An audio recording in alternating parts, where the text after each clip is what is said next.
তো আজকে নৌকা চড়তে গেছিলাম, তো জায়গাটা চিনতে হলে অবশ্যই আমাদের সাথে থাকুন। তো আমরা প্রথমে বাড়ি থেকে রওনা দিলাম নৌকা রাইডের উদ্দেশ্যে। তো যেতে যেতে বাইরের প্রকৃতির আবহাওয়াটা অনেক সুন্দর লাগলো। তো আমরা কিছুক্ষণ মধ্যেই জায়গা মতো পৌঁছে গেলাম।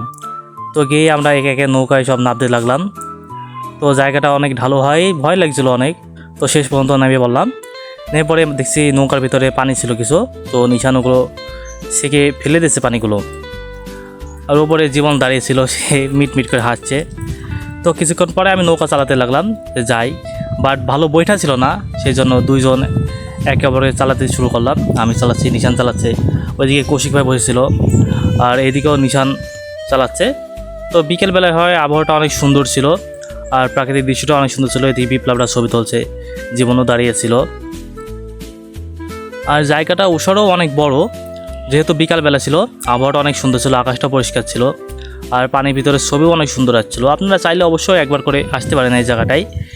আর যেতে যেতে আবার দেখলাম নৌকার ভিতরে আবার পানি উঠছে, তো নিশান আবার শিখতে লাগলো। তো আমি ছিলাম, আর কৌশিক ভাই ছিল আমার পেছে। তো জায়গাটা আসলে অনেক মনোরম পরিবেশ, আর নৌকার উপর ছবি যারা তুলছেন অবশ্যই জানেন যে অনেক সুন্দর একটা জায়গা, এখানে ছবি তুললে অনেক ভালো লাগে দেখতে। তো কিছুক্ষণ পরে আমরা ভাবলাম যে যাই, উঠি এবারটা, অনেক নৌকা চড়া হলো। তো আমরা একে একে আস্তে আস্তে নৌকা থেকে উঠতে লাগলাম। বাট নৌকাটা কোলে ভিড়াতে আমরা কখন নৌকা চালাইনি, সেই জন্য অনেক কষ্ট লাগছিল, অনেক কঠিন মনে হচ্ছিলো।